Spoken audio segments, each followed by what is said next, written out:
Today we are going to see in general the normal secondary growth in dicot stem. Here for this purpose, TS of dicot, all the stem is considered. Increase in thickness due to the activity of the vascular cambium and cork cambium. The new secondary tissues are added in stellar and extrastellar region respectively is known as the secondary growth. The secondary growth takes place by means of the two ways, that is the vascular development, that is in the stellar region, and the non-vascular development, that is the extrastellar region respectively.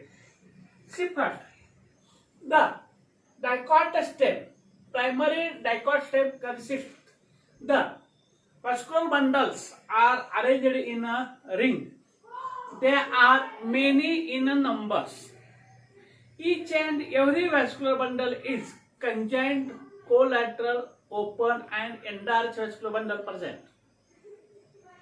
Due to presence of the endodermis and vascular bundles are arranged in a ring and they are open, there is a secondary growth. As the first few seasons, the primary growth shows by the stem. Later on, it started secondary growth. Due to additions of the more branches, added bare weight requires the mechanical tissues. Due to the added more branches, the food should be supplied. More amount demand should be needs to demand serve. There is no food material as well as the water should be absorbed through the soil. Then to serve this, new tissues are added. Here, the first development takes place in the vascular cambium. The cambium which is present in vascular bundle known as the fascicular cambium. It is known as the intravascular cambium. The meristematic tissue which are present in between the two vascular bundles, they are the parenchymatous cells. They are elongated somewhat cells.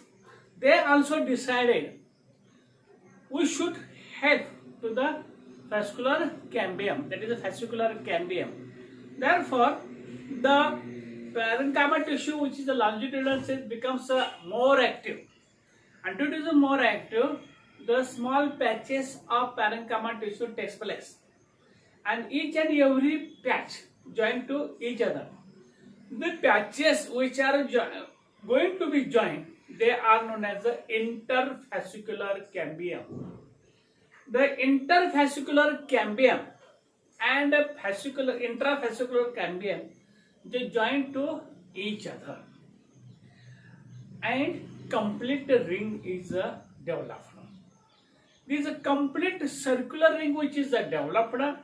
It is the first step in normal secondary growth in dicot stems. As already we have told, the primary xylem and primary phloem. Primary xylem is more active than the primary phloem.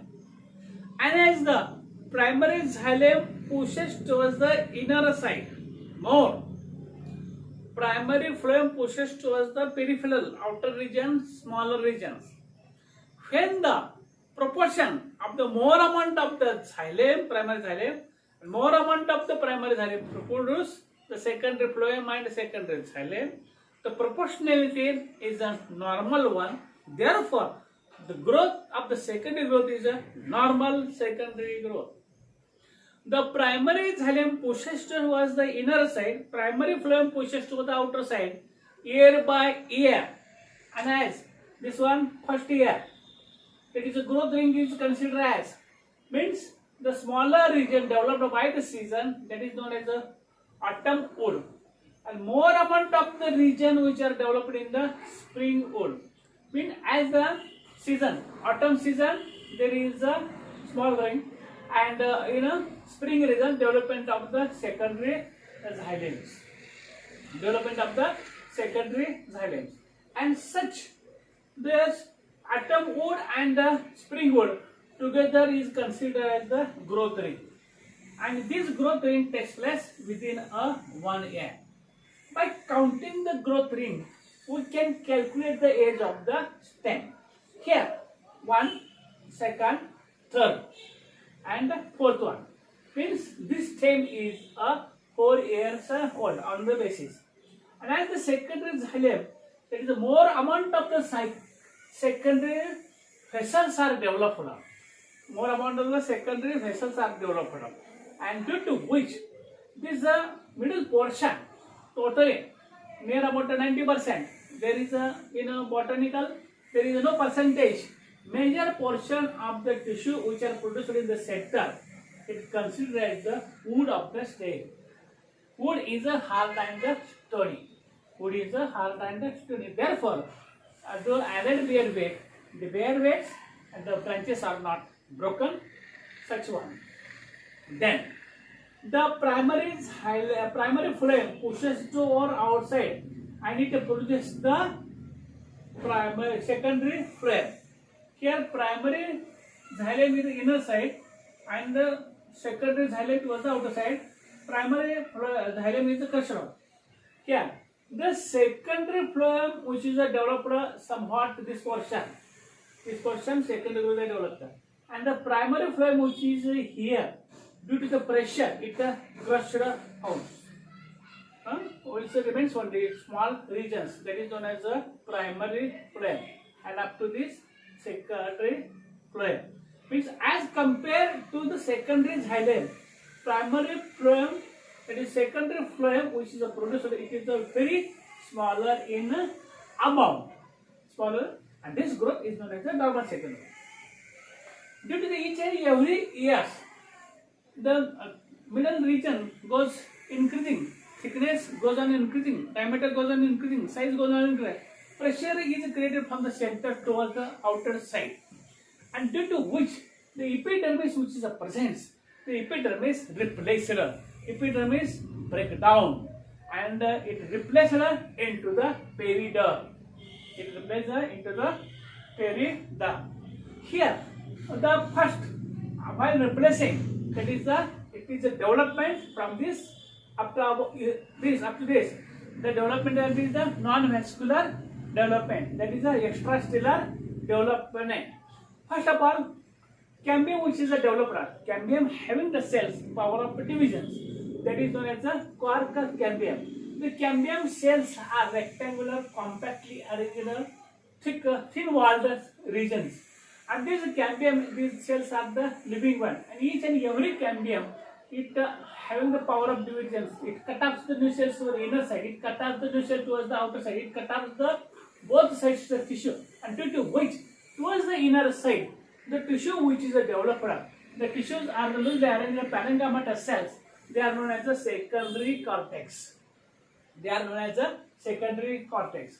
Then these are mixed in this phloem formed from the primary living tissue, and the quark cambium, it cut off the new cells towards the outer side, whose walls are much thickened. Inner lumen is very narrow, and due to this thickened, the cells are dead, superized, and due to the superized cells, the desiccations from these microbes and the water, it impervious, does not allow to the inner side, and this together quark cambium, secondary cortex. This quark is known as a phylum. Quark cambium is known as phylogen.